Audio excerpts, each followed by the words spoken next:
Does your culture permit a woman to insult a man? Does your culture give you the right as a woman to abuse a man?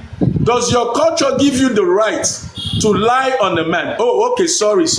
Maybe your culture is that of the women that lie on men and send men to jail because one of your major actors sent her husband to jail. So birds of the same feather will always be together. That's why you can't get along with me. That's why you all can't get close to me. And if you try to sneak in, I will sniff you out. Or you will run because you will realize this man, he no be our kind. I can never be your kind. You're talking about culture. Does your culture tell you to go publicly, not even private, to start abusing men? And when a man responds, he has no respect for girls, he has no respect for women, we're going to fire you. So boys and men, they are not human beings. Boys and men are not human beings. God has given you totalitarian license to just accuse any man. God has given you women the totalitarian and bubblicious license. So will it be on your children, your male children, as you do to other men. No, let me not insult. Let me not pray for your children because they don't know what you're doing. I take that back, and God forgive me. God forgive me, because your male children, they're supposed to chop this thing. Well, now won't give men and boys. You think you're a woman. Does insulting a man, abusing a man, lying on men, is that what makes you a woman? Women are supposed to be flowers. Women are supposed to be jewel. Women are supposed to be pearl. Women are supposed to be cultured. But the bunch of you come on social media and you speak with your nyash and your toto at the same time. Your nyash, they do this. Your toto, they do this. Through your mouth.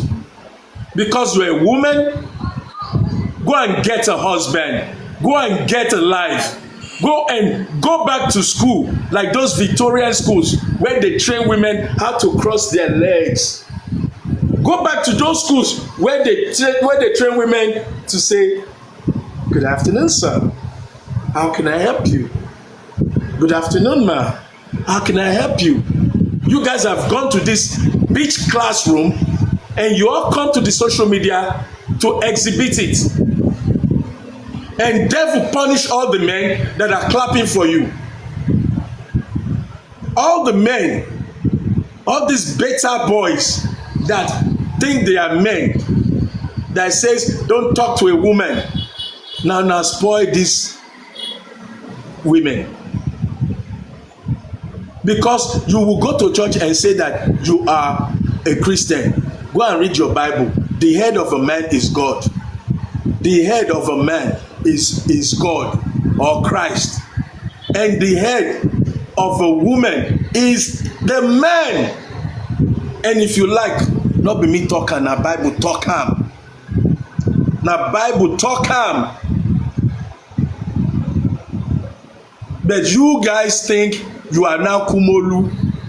You think Lady Aries has the license to insult me, to lie on me, to fraud my signature, and I'm supposed to keep quiet because I'm an old man. I can't talk back. I shouldn't talk back. So that she will do it to the next man and the next man. Lady Aries, message to you. I know they fight you. I'm only clearing your lies. I'm only clearing your lies. If you won't fight, you go spend your money. Because all this money where you even they say you they spend, you don't expose yourself. Say, now your collabos, they fund you. Because you came to me acting like you're supporting me, and I thought you were working with me. I didn't know you were being funded by collabos. You go spend your collabos money in the wrong way. you go spend that their money wey una suppose to do better thing, una go waste am. Let me tell you, I no dey fight you. If I wan fight you, I would have fought you from the very day that I blocked you when you called your father a swindler. Na me talk am, you called your father a swindler because I'm a man just like your father, because I'm an aged man just like your father. Your father may be older than me, and anything wọ́n ní ọmọ tó ọba kan lé ilé, ọmọ tó ọba kan nílé ìtàlámà tí ń kọ, tọmọdé bá dẹ̀ misbehave a máa rán sílé. You called your father a swindler. That was the beginning of your downfall. And if you pull your brake, you can redeem whatever grace you still have. But if you think you want to come back after this video, wọn ọmọdé ò mẹ́la, ó lóun mẹ́la pátápátá láì mọ̀ pé ẹ̀là kátàkátà o. Dẹ́ndẹ́ ìyá ni ó fẹ́ náwó, wàá ta jacuzzi ẹ. No, I don't want to attack you. Sorry, I don't want to attack you. You know, forget all that. But the point here is, guys, I did not allow myself to be frauded, to be used. Like the petition against King White. Why did you think I withdrew it? I withdrew it because ordinarily I would not petition somebody because they insulted me. But they insult people here every day. People are insulted here every day. Mr. No Integrity. But because Aries wanted to teach the public a lesson, yes, King White said some things wrong, but a lot of us say things wrong every day. And if they have to lock all of us up for the things that we say wrong, there will be nobody left on justice for Mohbad. That was why I withdrew the petition. So if anybody want to come up and engage, we will engage. We're talking about Lady Aries debunking her lies, her fraud, her scam, and her antics, and her migration to Yomi, where she claims that Yomi nìkan ló lè ṣe, Yomi máa bá ṣe ẹ lọ. Yomi fine pass you. I old pass Yomi. I old pass Sam. Pray make Yomi make he see the life wey me don live. Where you dey spoil, now you dey drag Yomi. You want to go there, go jejely. She ran to Yomi because I blocked her. I stopped working with her. She had nowhere to perpetrate her agenda. So she had to go to Yomi's camp, from APC to PDP, from PDP to NPP. That's why I called her Ashewo. For those of you, Ashewo is not that she's a prostitute. It was a metaphor, and she understood it. So all you lovers who want to break my head, or all you female chauvinists, get it off your head. The Ashewo slang was to think we hate you. I no hate you. Me and you no get anything wey we dey drag. If you no use your brain, dem go push you. Let me tell you, pushing number one. You have used an inactive organization to collect money. On the case of Baba Jesha, you were collecting money. You did some activism in an inactive status. You are now collecting millions. You are collecting millions on justice for Mohbad in an inactive status. Yomi Maekwankube, because the more they push you, the more some people are going to be looking into you. And I can tell you right now, if I were you, to show you that I know they quarrel you, whatever you owe Nigerian revenue, whatever you have failed to file, you've been on this movement now for at least some months, and you've collected enough money. Go and rectify your file. Go and rectify your record with CAC. because some people are looking at you and they will try to use it to pepper you.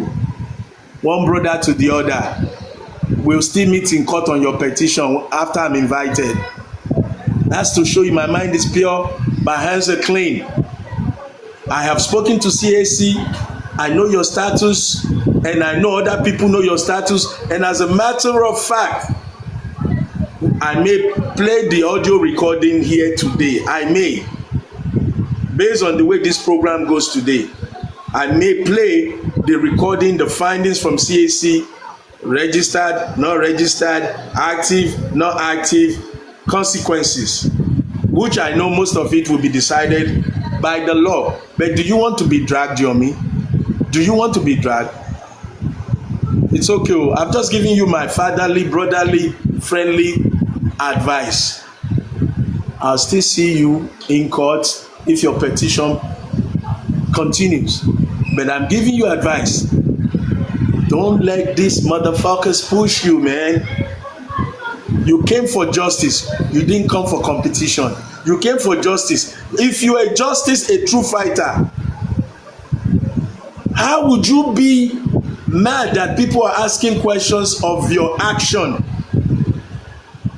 Why would you take it to heart that people are analyzing, discussing your moves? It beats me. It beats me. I don't get it. I don't get it. They beat me every day. They question me every day. They open my yash every day. And I'm going to be angry. I'm going to be angry. And I know I'm fighting for a better cause. When I get the trophy, I catch the thief. That's the trophy. That's when I can say, job done. Anyhow, if you want to come up, send a request. If you want to come up, send a request. We're going to be talking about Lagata. If Lagata is in the house, request to come up. We can treat your matter so I can send you away from Justice for Mohbad for life. That was the bet. We had a bet yesterday. Jagata lied on me that I didn't say whatever, and I have gone to dig up the video. The video is on standby to be played. 2 videos, not only one. 2 videos will discredit Lagata. And if Lagata is a gentleman, he needs to run from Justice for Mohbad, honor his words. I know he's going to come here and try to twist it and daru. Yesterday I asked you clearly, Lagata, if I bring the video that I published, which is my official position on the DNA and my official position on the reward, if I bring the video and I play it, and what I said is what's inside, you agreed, you will leave Justice for Mohbad forever. So everybody, share Lagata, tell him African TV is ready to discredit and banish you. Banish you from Justice for Mohbad. Okay, so please share with him. We're going to discuss Lagata. We're going to discuss, we've been discussing Lady Aries, and we're going to discuss the 10-minute or extra video that the world has been contributing or anticipating to see. We're going to discuss that. And once I think the information is being passed enough, I will drop. So Paparano, I did this because you were trying to pester me to speak in a hostile environment. They were hostile to you. I heard your commentaries in the morning, but in the evening, they tried to manipulate you, and I was not going to continue to contribute to that. That's why I said I was not going to speak. I have spoken for the past maybe 1 hour or so. Evidence has been shown here. Facts has been produced here. I never told Supreme that I was registered. As a matter of fact, I sent Supreme a document showing that we were waiting for the registration. I sent her a document which she claimed she did not read, because I heard her on one platform saying, this is the document he sent me. I didn't read it. I could not even read it.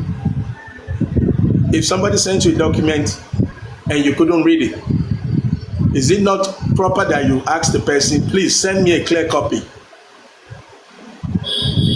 There was no such conversation. If somebody sent you a document that was addressed to somebody else, does that give you the right to lift the signature or to instruct your printer to lift the signature of that person? Supreme, you owe me an apology, and I'm not fighting you. And even your apology don't mean shit to me. But you owe yourself an apology for as matured as you are, as relevant you've made yourself in this movement, a little more legal carefulness, a little more legal etiquette should have been applied in doing what you have done with me, my name, my foundation. So, Paparano, who owes who an apology? Who owes an apology, Paparano? Because you were there threatening me to get. I don't want to talk to somebody like this. I don't. You were saying as if I was some bad guy. I don't want to talk to somebody like this if you cannot apologize. Now they apologize to women. Your wife go slap you. You go, oh baby, sorry. Your wife go slap you and say, oh darling, sorry, because you want knack for night. You know, go tell her and say, who born you? Where your mama house, where they raise your hand. You want me to apologize. Even if I were wrong, I will only admit my wrong. I will admit my wrong, and that is sufficient. You apologize for what you do that you know intentionally is wrong, and you went ahead and you did it anyway. And when you get caught, you have to apologize because you intentionally did that wrong. It is the brain like that has spoiled all these girls. Lying on boys, sending boys to jail, sending men to jail. See this thing where they drop, I hold am for hand.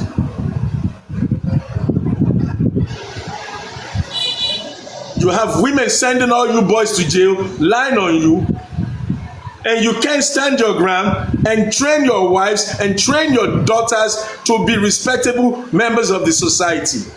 You have all these coochie mamas on social media disgracing their gender. They will be on Paparano, you will think it's a market.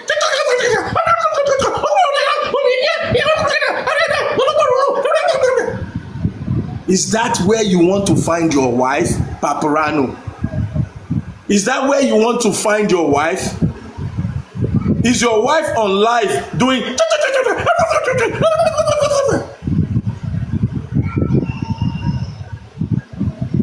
We are training and teaching our ladies to continue in a mad race, in a mad way.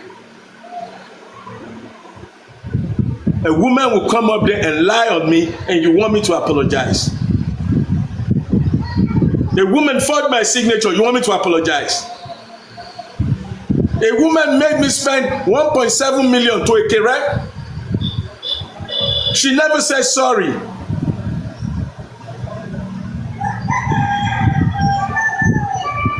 A woman almost got King White locked up in jail. She was the one doing her biddings while she was flirting and being friends with King White. She was sending King White to jail through my name. Through my name. You want my spirit, my soul, my God to say, Larry, you that I created. And those of you who don't listen, please listen. I brought this thing back because of you guys. Okay, to listen. Àwọn tí a lè fi bẹ̀rẹ̀ ni wípé wọ́n ní àwọn ní interest láti ràn mí lọ́wọ́.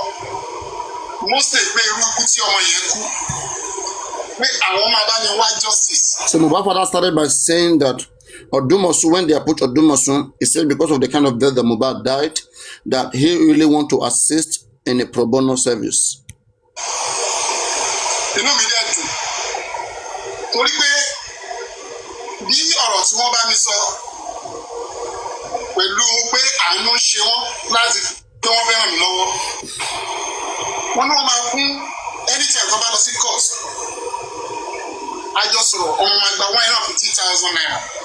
You hear that when Odumosu approached him, it's about the inquest for this time. There was no DNA case. Listen carefully. That the agreement they had that whenever Odumosu goes to court, Odumosu will be receiving 150,000 naira. Keep listening, no. It is that 150 that they later negotiated to 100. Just keep listening. Anytime tí corona bá wà, gbogbo iṣẹ́ tí wọ́n bá dẹ̀ fẹ́ bá wa ṣe, wọ́n máa charge mi. Àdẹ́sọ̀yìn tí a lè sọ bí a ṣe bẹ̀rẹ̀ nìyẹn. Okay, and then he said any other work that Odumosu want to do, Odumosu will charge, and then he will pay. That is how they start. That is the agreement between them. 150 circle down. Listen. So gbogbo 5K sọ́kọ́ gbé lọ sí court. Àwọn ló mọ iye tí ó jẹ́. Wọ́n dẹ̀ sọ fún mi pé iye báyìí ni o. Tí màá dẹ̀ sanwó ẹ̀. Ó tún àkókò kan ní ìgbà tí àwọn ẹbí mi ẹlẹ́dí sọ pé àwọn ẹbí mi most of the hosts wọ́n ń sọ̀rọ̀ nígbẹ́ irú ẹni tó lè mú ẹjọ́ ìdúró á jẹ́ ẹni tí à ń rí ní Nàìjíríà bí èmi náà ń ṣèlérí fáwọn èèyàn ní àkókò yẹn pé tí ẹjọ́ bá lójú ẹ̀ wípé lọ́ọ̀yà mi máa wá láti wá sí wa. Ok nígbà táwọn èèyàn bẹ̀rẹ̀ sí pariwo lórí láì pé ẹni tí wọ́n rò pé wọ́n lè lò ó jẹ́ bíi sàn ló máa lè ṣiṣẹ́ yìí. Ìgbà tí ariwo pọ̀ ó ń mi tọ bàbá wa lọ Sanchitu. Mo dé ọ̀dọ̀ wọn, wọ́n sọ iye tí wọ́n lè gbà gẹ́gẹ́ bí agbẹjọ́rò àgbà. All right, so they said later they had to bring Wahab Shitu and they approached Wahab Shitu. Tí àwọn bá tẹ̀lé dá sí any case, ó bẹ̀rẹ̀ láti 25 million. Nínú ojú mi tí wọ́n wò, bàbá jẹ́ ẹni tó láàánú, ó dẹ̀ lókè. Tí ẹjọ́ bá dẹ̀ ń tẹ̀síwájú, àwọn máa gbowó lóbẹ̀ kí lọ mú 10 million naira káwọn bá mi. Odumosu, Wahab Shitu said he's going to receive 25 million, but after they begged and negotiated, he reduced it to 10 million. That's the corona. To get involved in the corona. Gbogbo kan wọ̀nyí ni bàbá yìí ṣe fún mi. Mo bá mú wọn wá sí àwọn justice. Nígbà tí mo lè mú wọn dé.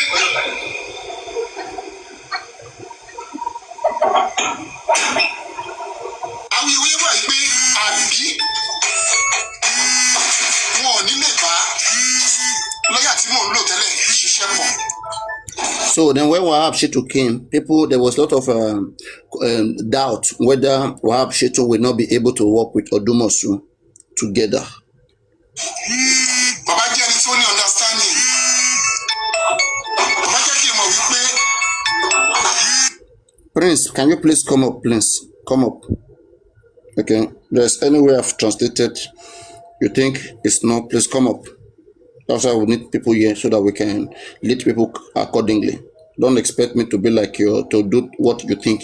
So can you come up, Prince? Come up, please. Tó bá ṣe é ṣe tí wọ́n bá ti lè bá wọn ṣiṣẹ́ pé kò sí problem. Mo dẹ̀ jẹ́ ìyàtọ̀ tó pé mi ò fẹ́ kí orúkọ ẹnikẹ́ni bàjẹ́. Ó jẹ́ kí èmi náà kí n gbàgbé òkè dádì Sanchitu ẹjọ́ ṣiṣẹ́ pọ̀ pẹ̀lú lọ́ọ̀yà mi. So my father said when there was a lot of brouhaha about whether the two lawyers can work together, so he was able to help them find a way that they were able to work together, and they agreed to work together. They both lawyers, both Sanchitu and Odumosu.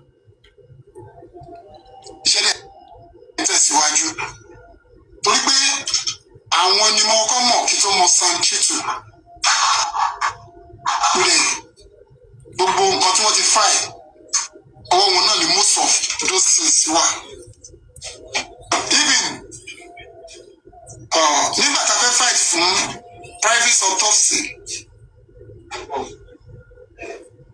lọ́yà Odùmọ̀ṣù ni wọ́n file kéèsì yìí èmi fi gbogbo ẹni sọ fún yín pé Sam Chitu ló fight fún ní ilé ẹjọ́ tí ajáde grant pé ok ẹ lọ ṣe private autopsy a dẹ̀ ṣe é. Wọ́n fi gbogbo ẹni sọ fún yín pé owó tí wọ́n gbà gan wọn ò defend iṣẹ́ yẹn ọ̀tọ̀ lẹni tó defend ẹ̀ pẹ̀ gẹ́gẹ́ bí àdéhùn tí a jọ ní ṣe bíbí mo pe àbúrò mi pé iṣẹ́ àwọn ibi yóò yọnu kiri bàbá yìí ló ń ṣiṣẹ́ ó ní torí pé a ti ní àdéhùn ká máa sanwó yẹn lọ. ká máa sanwó wọ̀ lọ owó wo lọ́wọ́ máa san lọ 150. a dẹ̀ ń sán lọ nígbà tó di DNA mo tún lọ gbé bàbá sàn dìde pé ẹ jọ ẹ ṣàánú mi ẹ bá mi dá sọ́dọ̀ yìí wọ́n wá sọ ìyàtọ̀ tó wà ń bẹ̀ wípé kò ń ṣe ibi tí wọ́n ti lè rí àwọn lè fún mi ní èèyàn. Ókè ìgbà tó wá di pé wọ́n fún mi léèyàn ní ọjọ́ àkọ́kọ́ ẹ ti lè pé bíi family court ni èèyàn tí wọ́n fún mi màá ṣàfihàn wọn lówó mọ́tò ó jẹ́ 50,000 mo wá bẹ lọ́yà Odùmọ̀ṣù ẹ jọ̀ọ́ ẹ jẹ́ kí n máa san 100 lórí ti family court yìí because inú yàrá kéréje báyìí ló ti ṣe kò dẹ̀ fi pẹ́ orí ìdúró náà ti máa ń dá wa lóhùn torí gbogbo ẹ̀ náà ni mo follow up so wọ́n tún gbà sí mi lẹ́nu pé kí n máa san 100 tó bá fẹ́ fáìlì in case máa sanwó iye báyìí ló máa fi san so gbogbo yẹn ni mò ń ṣe mi ò jẹ wọ́n lówó ọ̀hún ẹ gbà pé ní pé mo jẹ wọ́n níye báyìí rí nígbà tí ẹlẹ́yọ̀rọ̀ tó sọ fún òun fẹ́ ṣe remembrance. Okay, yes. It was the way he put it. So 100K for the DNA. I mean, I still don't know how that one works. It means if the DNA case is going to go for years, each appearance is going to be 100. What he said was that Odùmọ̀ṣù is handling it, but he now approached Chitu to please assist. Chitu now said that he cannot be, it's not a court he goes to because it's a lower court anyway. So Chitu now gave a junior staff from his chamber to represent. And because Chitu gave a junior staff, despite the fact that the 2.8 is for the DNA, so Chitu gave a junior staff that he gave Omodia to. Maybe 75. I think when I was told way back then, I was told 75. Well, don't quote me on that. So that is what he said there. Then, ìgbà tí wọ́n tún wá kéèsì ẹlẹ́yọ̀rọ̀, I don't know who he was referring to. Okay, ìgbà tí kéèsì ẹlẹ́yọ̀rọ̀. Lies, a person with lies, right? I don't know what ẹlẹ́yọ̀rọ̀ means. Yeah, ẹni tó bá pè yín ní ẹlẹ́yọ̀rọ̀, ṣebí ẹni tó bá ní lies lára, like somebody who have lies in his head. I don't know what ẹlẹ́yọ̀rọ̀ means in Yoruba. I'm not asking you, please. There are 300 people here. I want to get some people. Okay. Yeah. Comment section. What is ẹlẹ́yọ̀rọ̀? Please write it down. Kí ni túmọ̀ ẹlẹ́yọ̀rọ̀? Kọ̀lọ̀kọ̀lọ̀. Ṣé àrùn? Kọ̀lọ̀kọ̀lọ̀. Ṣé àrùn ló ń jẹ́ bẹ́ẹ̀?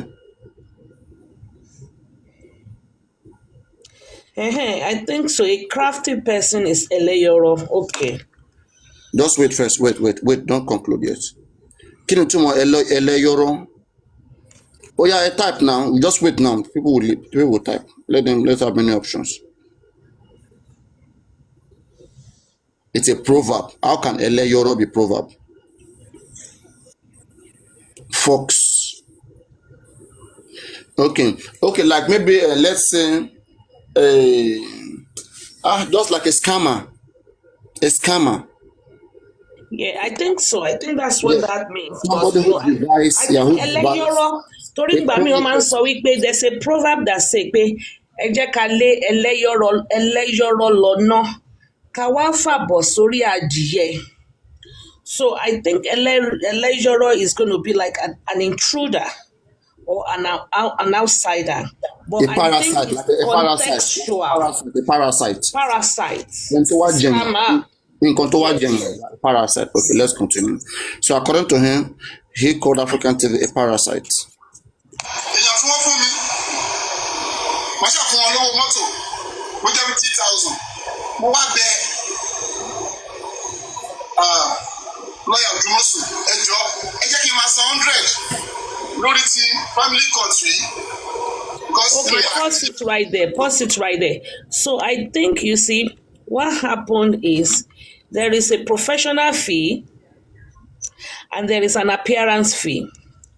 So with the inquest, he was not going to charge a professional fee.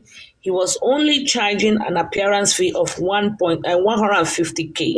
Okay, So it looks like from the statement they just made, it looks like with the DNA, there's a professional fee of 2.8 and an appearance fee of 150.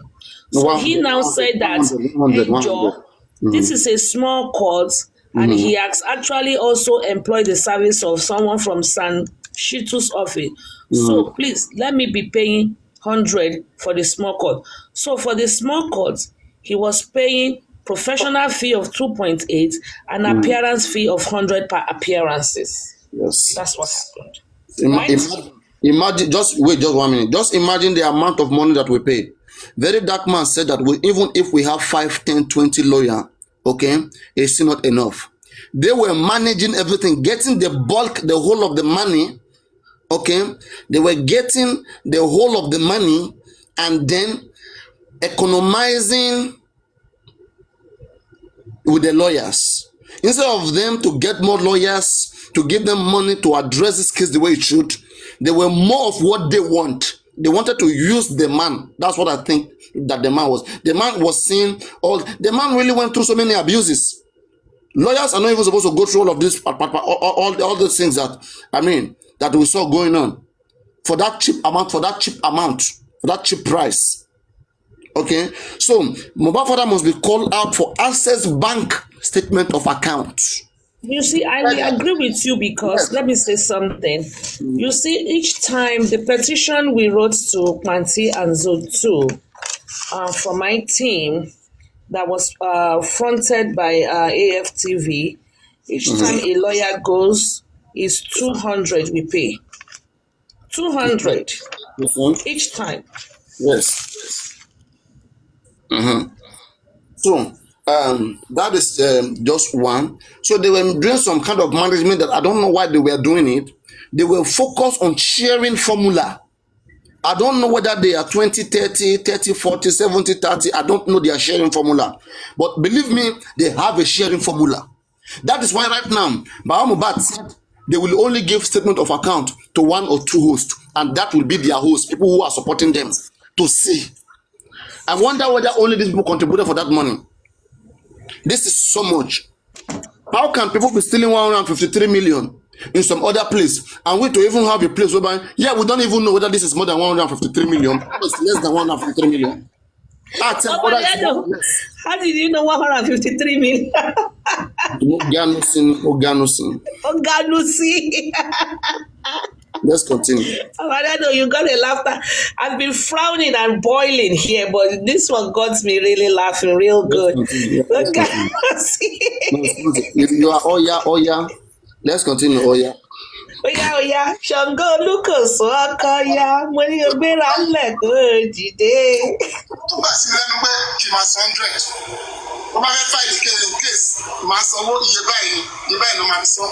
So gbogbo yẹn ni mò ń ṣe mi ò jẹ wọ́n lówó ọ̀hún ẹ gbà pé ní pé mo jẹ wọ́n níye báyìí rí. Nígbà tí ẹlẹ́yọ̀rọ̀ tó sọ pé òun fẹ́ ṣe remembrance tí mo ní mi ò fẹ́ more than $1 million la fi lé ẹlẹ́yọ̀rọ̀ jìnnà. More than $1 million la fi lé ẹlẹ́yọ̀rọ̀ jìnnà. Àwọn ọ̀dẹ̀ lé ẹlẹ́yọ̀rọ̀ ṣì wà o. In fact, ẹ̀yin gan ló máa lé dànù ní sítẹ̀ bá take time. Èmi ni mo inherit. Mo mọ̀. àwọn náà ni wọ́n fáìlì kéèsì iye tí wọ́n gbà lọ́wọ́ mi. You know, just like what I said yesterday, I said, come, Baba Fan should not be mistaking something that they can never win Lady Aries, okay? Because as long as she doesn't find logic in them defending Bamubad, one, she may not want to talk about Bamubad, but that doesn't mean that she will become a slave like you guys under Bamubad. Let that be put straight. Okay, so don't ever be thinking that Lady Aries was wrong. She's gonna come back to her senses one day and then fall back under Bamubad. You guys must be dreaming. You must be dreaming. Okay? Wherever she sees sense, she's there. If you want her, let Baba make sense today. Maybe you can get her there. But with this nonsense that they are doing with a layer, all this shit, I don't think only few people can take this nonsense from them. You're bush human beings. Wọ́n yẹ bá sọ pé mo jẹ wọ́n lówó. Ìgbà tí àwọn tí pathologist tí wọ́n fẹ́ bẹ̀rẹ̀ iṣẹ́ lóòótọ́ wọ́n wá hòtẹ́ẹ̀lì fún wọn. Èmi ni mo lọ sanwó. Ẹ̀ẹ̀mejì ni wọ́n sùn hòtẹ́ẹ̀lì. Hòtẹ́ẹ̀lì tí wọ́n dẹ̀ sùn. Hotel again. Wọ́n ní laboratory ni which kind pathologist be this still the laboratory? Tí o lè gba sample lọ́kàn lọ ṣiṣẹ́ wọn. Ṣé wọ́n tún wá ń yá láàbù lò ní? Kò yé mi o. Tó bá jẹ́ pé yá láàbù ni wọ́n lọ yá lò, anybody lè penetrate gbogbo bẹ̀yẹn now. All those things can be penetrated now. That's why they don't want to release the result. Look at the games they are playing. Ṣé nǹkan tó yí sí ẹ̀lọ́ kàtí Tẹ́ gbọ́ mi. Apart from CTC, ìgbà tí Wùmí sọ̀rọ̀ ní court, àwọn tí wọ́n wà ní court nígbà náà gbogbo àwọn wesco yẹn kó tó di wípé CTC jáde iṣẹ́ gbọ́ mi. Kó tó di wípé CTC jáde ńgbà gbogbo ọ̀rọ̀ yẹn làwọn wesco kọ́kọ́ jáde náà kọ́ wá sọ gbogbo àwọn wà ní court náà kọ́kọ́ wá sọ kó tó di pé wọ́n gbé CTC. Àìmọye rọ́ nínú CTC, àìmọye rọ́ tí wọ́n jẹ́ nínú CTC, àìmọye rọ́ nínú CTC kọ́ gbogbo tó sọ pé nínú kóòtù náà làwọn wesco kọ́kọ́ sọ jáde lẹ́nu.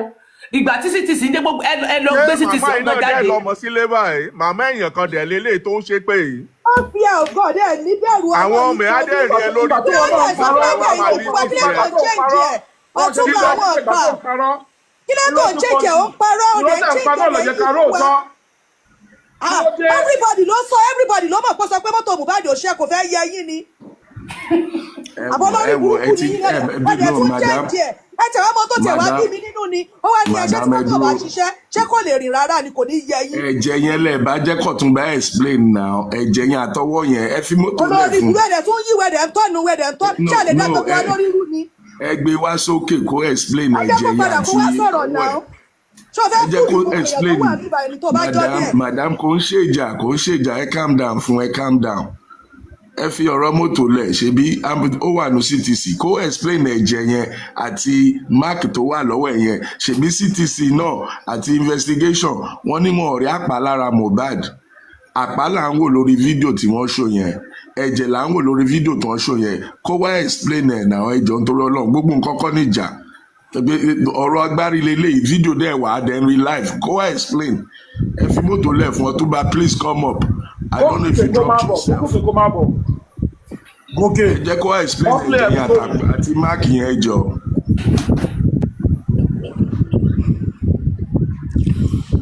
Màmá jẹ́ kí n sọ̀kalẹ̀ kọ́rọ̀ yẹn má máa di wàhálà. Màmá tó ń sọ̀rọ̀ màmá tó ń ṣépè èmi ò ń ṣépè. Èmi ò bá yín ṣe pé ẹ má jà wá lórí irú ẹ má ẹ jáde tó ẹ má padà sí ẹni sùúrù màmá bí kíní ìṣe yé yín lẹ ṣe ń ṣàlàyé. Ọ̀túnba explain the mark and the blood jọ mark and blood yẹn ìyẹn ò wá mí pé nǹkan tẹ̀yin believe nǹkan tẹ̀yin rí pé èmi náà gbọ́dọ̀ rí bẹ́ẹ̀ ibi tí ọ̀rọ̀ Mohbad ti dàrú gan lélẹ̀ ẹni tí ò bá ti rí nǹkan tẹ̀yin rí ẹ bẹ̀rẹ̀ sí ní ṣépè fún kí ló dé kí là ń ṣépè fún wa. ẹ̀yin gangan lè máa ń parọ́ púpọ̀ ókè àtẹ́lẹwọ́ tá a sọ yẹn tí owó ẹ̀ là yẹn kí nìyẹn náà sí ti irọ́ tún nìyẹn náà. àtẹ́lẹwọ́ wo ló là. ṣe ẹ rí bàbá yẹn wá ní wọ́n sọ̀rọ̀ ní ẹ ríran ní ìsìtọ́fì ẹ rí pé ẹ rí àbí ẹ máa sọ pé ẹ rí. rí kí ni mi ò mọ ọ̀kan tẹ́ ẹ bí ìná ẹ ní àtẹ́lẹwọ́ kí ló wà látẹ́lẹwọ́ mi kò yé mi. bá mi play video yẹn fún un bóyá kò tí gùn kéńgbà yẹn play video Papariano, yẹn fún mute your ẹjọ́ mic. Papariano, mute your mic. Mute your mic. play video yẹn fún ẹjọ́. Papariano. Ṣebí nǹkan tí wọ́n sọ fún wa ni pé ọwọ́ Mohbad wú ó wà swelling up. Àbí wọ́n lọ́wọ́ ẹ̀ wú. Ọwọ́ tí mo fẹ́ fi wọ̀nyí. Ọwọ́ tí wọ́n send sí nọ́ọ̀sì sáàdédé. Ọwọ́ tí wọ́n send sí nọ́ọ̀sì ni. Tí wọ́n sọ pé ó wà swelling, wọ́n wá lọ lo effect. Papariano, put on the screen na ẹjọ́, put on the big Effect ni screen. wọ́n lò fún. Ó yẹ Wọ́n lo play video effect yẹn. fún. Play video madam. Mi ń bọ̀. Wọ́n lo effect fún ọwọ́ tí wọ́n ló wú ní o. Ọwọ́ tí ń tiní tán ló pa Mohbad lẹ́wọ̀ ẹ̀ wojú. Ṣé ọwọ́ yìí ní sẹ́lẹ̀ ẹ̀ wọ́wọ́? Egbò tẹ́ ló pa Mohbad kọ́ ẹ̀. Ṣé bọ́wọ́ tí ń tiní tẹ́ ló pa Mohbad ni? Ọwọ́ ní tẹ́ sẹ́ndì sí nọ́ọ̀sì. Tẹ́lẹ̀ sẹ́ndì sí nọ́ọ̀sì. Sọ́wọ́ ilé wà swelling báyìí. Sọ́wọ́ ilé wú báyìí. Ibo lọ́wọ́ tó wú wà ń bí. Ó ní. Bó lọ́wọ́ tó wú wà ń bí báyìí. Ọwọ́ tẹ́ sẹ́ndì sí nọ́ọ̀sì ni. Ṣé ọwọ́ tíntínní lẹ sọ pé ẹ gba abẹ́rẹ́ sí? Ṣé àwọn pé spending náà sọ ní kóòtù pé sọ́wọ́ tí ọpọwọ́ kò possible kọ́wọ́ tíntínní yẹn pààyàn. Wọ́n dẹ̀ bí Dàrúsà náà lọ́wọ́ pé kò possible kí irú ọwọ́ báyìí tó rọ ọwọ́ tẹ́ ẹ kún lọ́mọ́ ní. Madam. Tí ò sẹ́jẹ̀ ń bẹ̀ ẹ má ṣe madam ẹ fi mí lẹ̀ ẹ jẹ́ ń sọ̀rọ̀. Ọwọ́ náà sọ pé ó pa Mohbad. Ṣé bọ́wọ́ lẹ sọ pé wà lẹ sọ pé irọ́ ọwọ́ lẹ sọ pé irọ́. Injection tó fún Mohbad. Àní ẹ dákẹ́ kí ló bí injection. Àní kí lẹ bí injection ṣé bọ́wọ́ lẹ sọ pé ó ti ẹ ní sùúrù. Injury tó ní tí Mohbad ní ló pa. Má nìyí ẹ dákẹ́ náà kí ló máa ń ṣe yín. Injury ṣe bí injury tẹ ló ní ṣe bọ́wọ́ ìní injury wà. Injọ tẹ ló ní ṣe bọ́wọ́ ní sọ́rùn ní ṣe dì ní ṣe abẹ́ ní ṣe bò ní ṣe kàn ní. Sister Tenny, fídíò tẹ kọ́kọ́ play lálàkọ́kọ́ yẹn tó show bí ẹ̀jẹ̀ yẹn ni kẹ́ gbé wá. Ẹni Ibẹ̀ yẹn ló sùúrù fẹ́ kọ́ analyze ibẹ̀ yẹn. mi ń bọ̀ wá. Wọ́n ní abẹ́rẹ́ ni wọ́n gbà sí Mohbad pé ńgbà tí ọwọ́ ẹ̀ bẹ̀rẹ̀ sí ní wú tọwọ́ rẹ̀ bẹ̀rẹ̀ sí ní wú Mohbad ti ní pains. Ọwọ́ tó ń wú ní tó ní pains ẹ̀jẹ̀ dà ń bẹ̀ kò sí. Now mo ń bọ̀. Ọwọ́ èwo lẹ ní kí n fi wọ́n ṣé bí àtẹ́lẹwọ́. Èyí tá a wò láàárọ̀ yìí náà àtẹ́lẹwọ́. Ilé tẹ kọ́kọ́ play lẹ́ẹ̀kan yẹn kó tó di mọ́tò bá wá sí. Ìkọlélé àtẹ́lẹwọ́ Mohbad lélẹ̀. Ṣé máàkì kọ́ ni? Ọ̀túnba. No, ẹ zoom in kò lè rí dáadáa, ẹ zoom in. Ó ní mo ti súnmọ́ ẹ̀ kọjá là ó ní. Look at that black spot. Ọ̀túnba, look at that very well. Okay? So, kí ló ṣe black spot? Ẹ̀jẹ̀ nìyẹn náà, mark ni náà Ọ̀túnba. Mark ni látẹ́lẹwọ́ ẹ̀. Ṣé rí àwọn pípù yìí tẹ́ ẹ láyé tí wọ́n ẹ̀kan máa stress ara yín ni. Ó ní. Ẹ fi ẹ̀jẹ̀ yẹn dà. Papariano dẹ̀ ní scientist ni ẹ. Ọ̀túnba máa change it, just focus. No, I'm talking to Papariano. Papariano dẹ̀ ní scientist ni ẹ. Kí lè lè Face them, ṣe? not me. Face them. Papariano ìwọ náà dẹ̀ support wrong narrative. You see?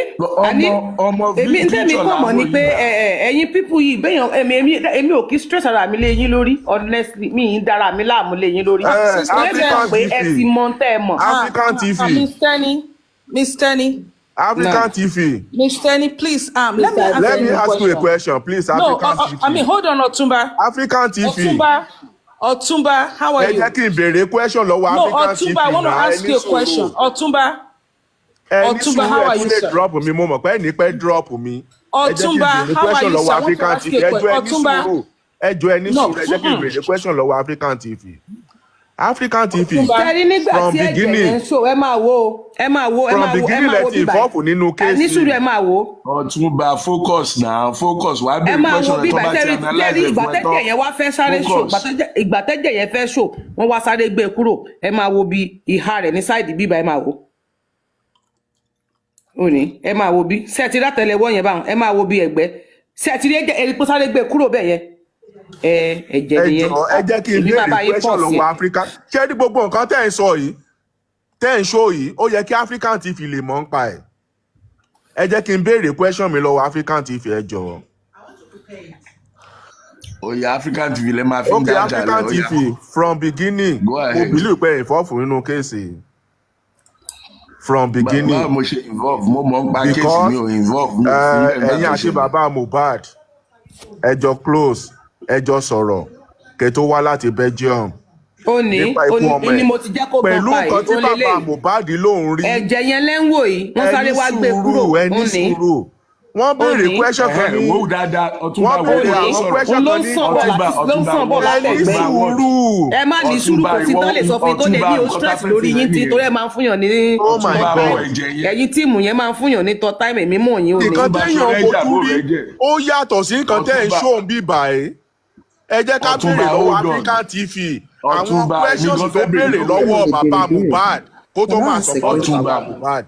Ọ̀túnba sórí ẹ̀jẹ̀ sí àbó ẹ̀jẹ̀ mi ò olórí burúkú ni wọ́n o. African TV sórí ẹ̀jẹ̀ àbó rí ẹ̀jẹ̀ yẹn sọ náà kó tó lè pẹ́ sọ̀rọ̀. African TV wọ́n béèrè lọ́wọ́ bàbá Mohbad wọ́n ní sórókù ọmọ ẹ̀ ó lóun rí ó describe aṣọ tó wọ̀. bọ̀ bàbá náà sọ fún pé òun rẹ̀ jẹ́ àbúrò ìyá Mohbad náà sọ pé òun rẹ̀ jẹ́. ẹ ní sùúrù. ẹ wo èmi ò like argument man yìí ẹ lọ ẹ máa ní abọ́dé ẹ bọ́ ní ẹ̀yìn tẹ́ bá ti ń argue ẹ bọ́dé ẹ máa argue mi like argument ẹ máa rò sọ ẹ̀jẹ̀ bímọ kí ìrò bí man yìí lè tọ́jú ọmọ rẹ̀. ẹ ṣáà ní sùúrù ẹ ṣáà ní sùúrù lórí àwọn dáṣọ tó jẹ́ pé tẹ́ bá rí òótọ́ ọ̀rẹ́ máa ń parọ́. màmá yẹn ní sùúrù ẹ jẹ́ kó máa gbé ẹ má sọ̀rọ̀ mọ́.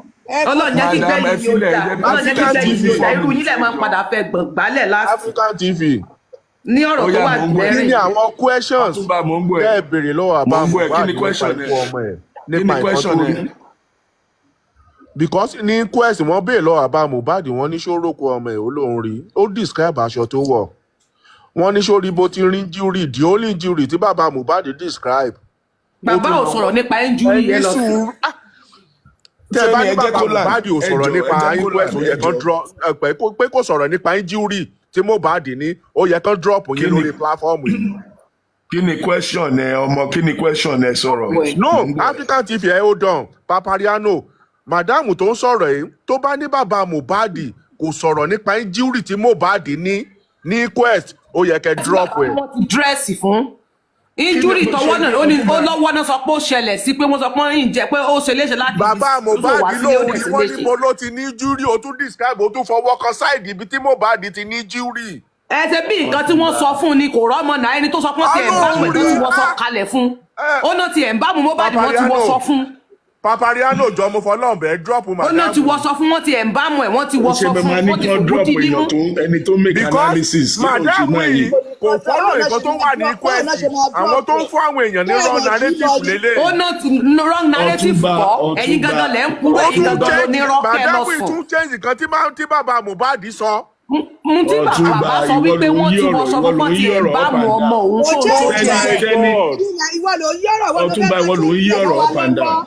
gbogbo ilé ìjọ sọ ọ̀rọ̀ social media lẹ́ ń sọ ẹ lọ ka sí. wọ́n fi ẹ̀jẹ̀ ẹ̀ onọ̀rọ̀ social media. sí tó yẹ pé ojoojúmọ́ tẹ bá ti rí pa àti mú àwọn evidence kan jáde sí tó yẹ pé tó bá ti lè rí àwọn evidence kan tó bá ti rí pa àwọn jáde àwọn tó lọ ẹ̀ẹ́dìtì CTC wọ́n lọ ẹ̀ẹ́dìtì ẹ̀ èyí tó jẹ́ pé ẹ̀ ń fún àwọn CTC lówó tẹ̀ fi lọ ẹ̀ẹ́dìtì gbogbo information tó bá wà ń bẹ̀ ẹ rò pé àti ní lọ́wọ́ àká ìròyìn ti pọ̀ jù kẹ́ lọ sùn. nǹkan tí bàbá Mohbad sọ.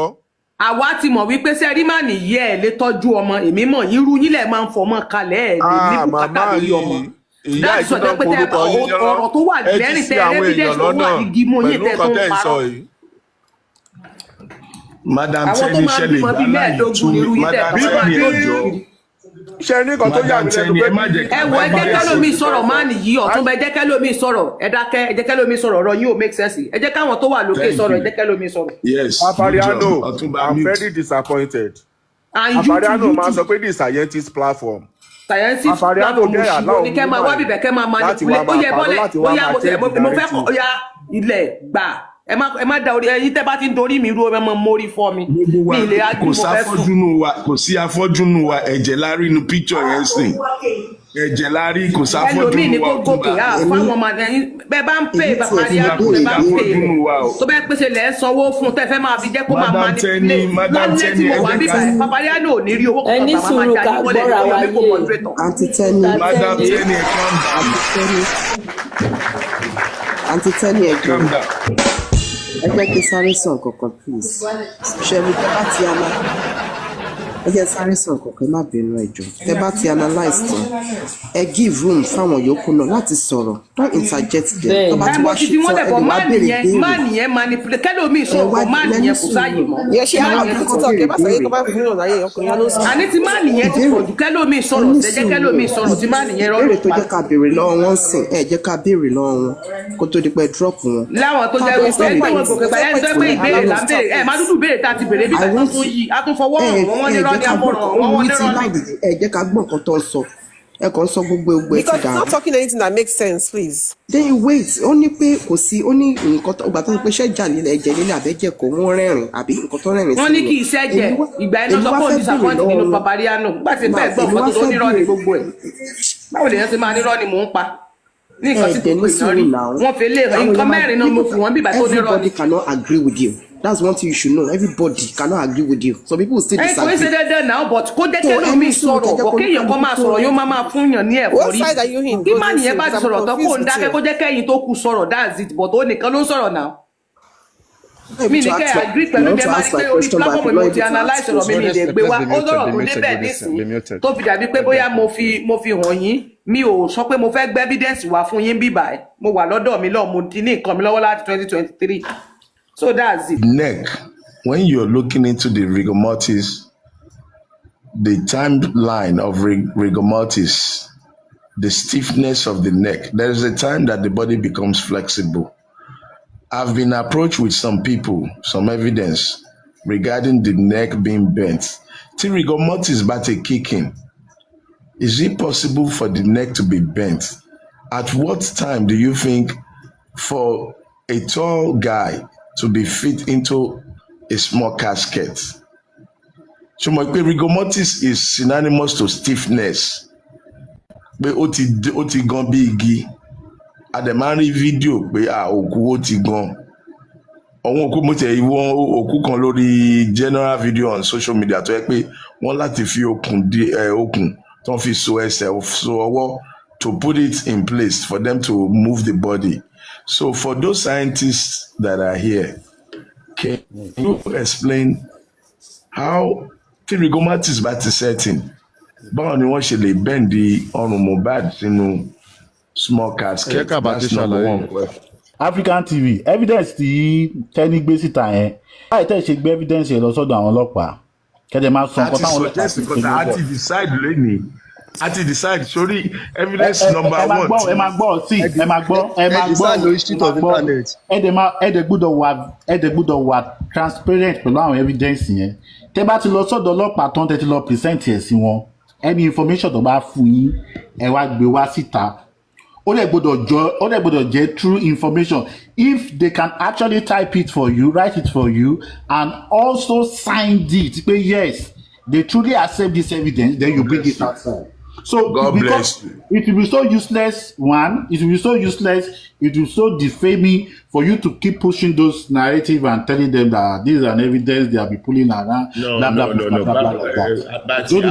narrative, it's a proof. That is not a narrative. This one that was if you continue to be a narrative, it will continue to be a narrative. It is not if that evidence did not go to the right authority. Evidence tẹ̀rí yẹn o ẹgbẹ́ ọ̀sọ́dọ̀ authority ẹyẹ máa fi narrative kẹ́ máa fi push àwọn èèyàn kiri tẹ́gbà at the end of the day. Abati, I love you for this. I